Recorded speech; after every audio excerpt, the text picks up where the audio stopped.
Canto 1 from Dante's Divine Comedy, read in the Old Italian, poorly, and then in English. Nel mezzo dei cammin de nostra vita mi ritrovai per un selva oscura, che la darita viera smarrita. Ahi quanto a dir qual era cosa dura, esta selva selvaggia ed aspra e forte, che nel pensier rinnova la paura. Tante amara che pocio e pio morte, ma per trattar del ben che a vivere trovai, dirò dell'altre cose che veho scorte. Io non so ben redir come vin trovai, tant'era pien di somno a quel punto, che la verace via abbandonai. Ma poi che fui al pien de un colle giunto, laddove terminava quella valle, che m'avea de para il cor compunto. Guardai in alto, vidi la sua spalle vestite già de raggi del pleante, che mena dritta altrui per ogni cale. Allor fu la paura un poco queta, che nel lago del cor m'era durata, la notte io passai con tanta pietà. E come quel che lo lena fenata, uscito fuor del pelago a viva, si vugge l'acqua per le giosse guata. Così l'animo mio, ch'ancor fuggiva, si vulse a retro rimanar lo passo, che non laschio giammai persona vita. Poi che han possato un poco il corpo lasso, ripresi via per la piaggia diserta, sì che le pie fermo sempre era la più basso, ed escio, quasi al cominciar dell'erta, una lonze leggere pressato molto, che di più marciolato era converta.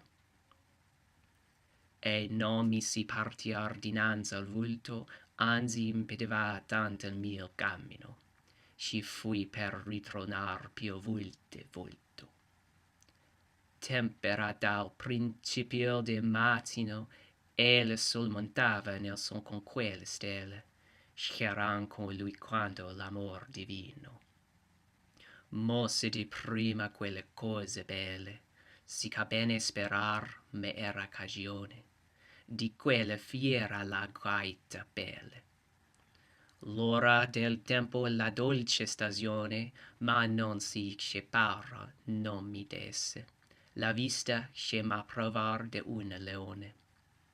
Questi paria che contra me venisse, con la test'alta e con rabbiose fame, sì che paria che l'aere ne tremesse.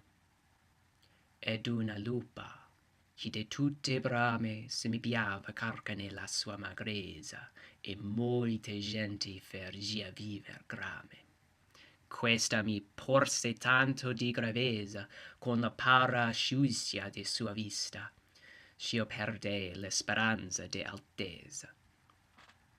E quale qui che volentieri acquista, e giurni le tempo che perer lo face, c'en tutti suoi pensier pace stranista.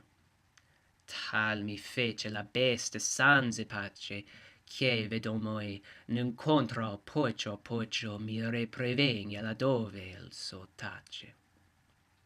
Mentre chi rovinava in basso l'occhio, dinanzi all'il chi mi fu offerto, chi per lungo silenzio parea fioco. Quando vidi costui nel gran diserto miserere di me, gradai a lui, qual che tu sii ad ombra d'uomo cherto. Risposemi, non homo già fui, e li parenti miei furon lombardi, ma tornai per patria ambedui. Nacqui sub Iulio, ancor che fosse tardi, e vissi a Roma sotto un buon Augusto, nel tempo delle dei false bugiardi. Poeta fui, e cantai del che il giusto figliol d'Anchise divenne di Troia, poiché le superbilion fu combusto. Ma tu per te ritroni tanta noia, perché non salir dell'estotto monte, che principio e occasion de tutta gloria. O se tu quel Virgilio, quella fonte, che spandi di pariar se largo fiorne, rispos lo lui con vergiosa fronte. O degli altri poeta onore lume vagia, le lugo studia il grande amore, che m'ha fatto cercar lo tuo volume. Tu sei lo mio maestro, il mio autore, tu sei solo colui da ch'io tolsi, io bello stilo che m'ha fatto onore. Vedi la besta pur ch'io mi vulsi, aut dammi de lei famoso sagio, che ella mi fe tremar le vene e polsi. A te conviem tener alto viaggio, rispose, poi che lagrimar me vide, se vo campar de est l'ocio selvaggio. Che questa bestia, per la qual tu gride, non lasci altri passar per la sua via, me tanto l'impedisce che l'uccide. E a natura si malviaria, che mai non empie la bramosa voglia, e dopo la pausa ha più fame che pria. Molti son la malia a cui smoglia, e più sarà ancora, il fin che il vetro vera, che la farà morir con doglia. Questi non cibera terra né peltro, ma sapienza, amore e virtute, e sua nazion sarà tra feltro e feltro. Di che la umile Italia fia salute, per cui mori la vergina Camilla, iria la torne nell'isso di ferute. Questi la caccerà per ogre via, fien che la viva rimessa nell'inferno, le onde ne vidia prima di partire. Onde io per lo tuo me penso di scherno, che tu mi segui e io sarò tua guida, e tradotti di quel perlocio eterno. Ove udirai la speranza rida, vedrai la rinci di spiriti dolenti, che alla seconda morte chiassun grida. E verderai color che non scontenti, nel focio per chien sperande venire, quando che sia la bieta gente. Alle quai per se tu orar salire, animi a far pio de mega, di medegna, con le iti la schiero nel mio patire, che quello imperador che la sua regna, per ci fu ribellantas la sua legge, non vui che ne sua città per me se vegna. In tutte par imperia quive reghe, quive la sua equita, le altro segio, o felice colui covive legge. E io la vi poeta, io ti redicio, quel bello Dio te non coroneschi, ascio cio fuga queste male pegio. Che tu mi mene la dovo diserte, si cio vege alla porte di San Pietro, e color qui ti fai contatto mesti. Allor si mosse, e ion le tene dietro.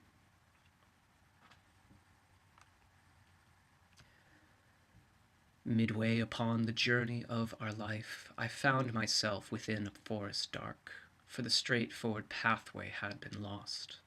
Ah me, how hard a thing it is to say, what was this forest savage, rough, and stern, which in the very thought renews the fear. So bitter it is, death is a little more, but of the good to treat, with there I found, speak will I of the other things I saw there. I cannot well repeat how there I entered, so full I was of slumber at that moment, in which I had abandoned the true way.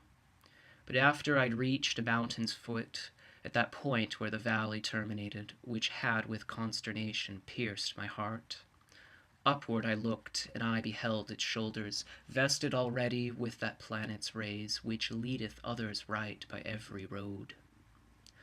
Then was the fear a little quieted, that in my heart's lake had endured throughout the night which I had passed so piteously. And even as he who, with distressful breath, forth issued from the sea upon the shore, turns to the water perilous and gazes, so did my soul, that still was fleeing onward, turn itself back to re-behold the pass, which ne'er yet a living person left. After my weary body I had rested, the way resumed I on the desert slope, so that the firm foot ever was the lower. And lo, almost where the ascent began, a panther light and swift exceedingly, which with a spotted skin was covered o'er. And never moved she from before my face, nay, rather did impede so much my way, that many times I to return had turned. The time was the beginning of the morning, and up the sun was mounting with those stars, that with him were what time the love divine. At first in motion set those beauteous things, so were to me occasion of good hope, the variegated skin of that wild beast. The hour of time and the delicious season, by not so much that did not give me fear, a lion's aspect which appeared to me. He seemed as if against me he were coming, with head uplifted, and with ravenous hunger, so that it seemed the air was afraid of him.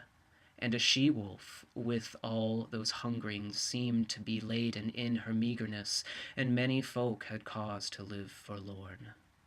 She brought upon me so much heaviness, with the affright that from her aspect came, that I the hope relinquished of the height.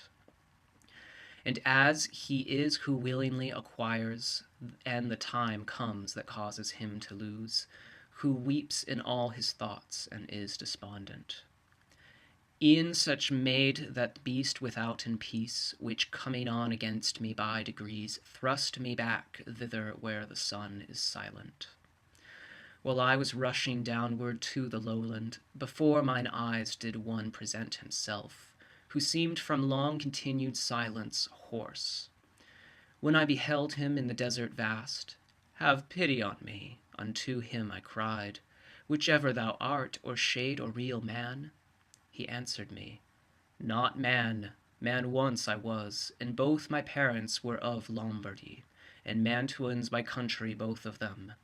Beneath Julius was I born, though it was late, and lived at Rome under the good Augustus, during the time of false and lying gods. A poet was I, and I sang that just son of Anchises, who came forth from Troy, after that Ilion the superb was burned. But thou, why goest thou back to such annoyance? Why climbest thou not the Mount Delectable, which is the source and cause of every joy? Now art thou that Virgil, that fountain which spreads abroad so wide a river of speech?" I made response to him with bashful head. "Oh, of the other poets' honor and light, avail me the long study and great love that have impelled me to explore thy volumes. Thou art my master and my author, thou art alone the one from whom I took the beautiful style that has done honor to me. Behold the beast, for which I have turned back. Do thou protect me from her, famous sage, for she doth make my veins and pulses tremble." "Thee it behooves to take another road," responded he, when he beheld me weeping, "if from this savage place thou wouldst escape, because this beast, at which thou criest out, suffers not any one to pass her way, but so doth harass him that she destroys him, and has a nature so malign and ruthless that never doth she glut her greedy will, and after food is hungrier than before. Many the animals with whom she weds, and many they shall be still, until the greyhound comes, who shall make her perish in her pain. He shall not feed on either earth or pelf, but upon wisdom and on love and virtue. Twixt Feltro and Feltro shall his nation be, of that low Italy shall he be the saviour.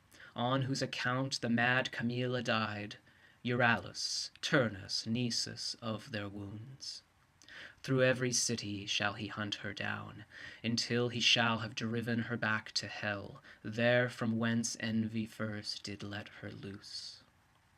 Therefore I think, and judge it for thy best, thou follow me, and I will be thy guide, and lead thee hence through the eternal place, where thou shalt hear the desperate lamentations, shalt see the ancient spirits disconsolate, who cry out each other for the second death. And thou shalt see those who contented are within the fire, because they hope to come, whene'er it may be, to the blessed people. To whom then, if thou wish'st to ascend, a soul shall be for that than I more worthy. With her at my departure I will leave thee. Because that emperor who reigns above, in that I was rebellious to his law, wills that through me none come into his city. He governs everywhere, and there he reigns, there is his city and his lofty throne. O happy he whom thereto he elects. And I to him, poet, I thee entreat, by that same God who thou didst never know, so that I may escape this woe and worse, thou wouldst conduct me there where thou hast said, that I may see the portal of St. Peter, and those thou makest so disconsolate. Then he moved on, and I behind him followed. That was Canto 1 from Dante's Divine Comedy.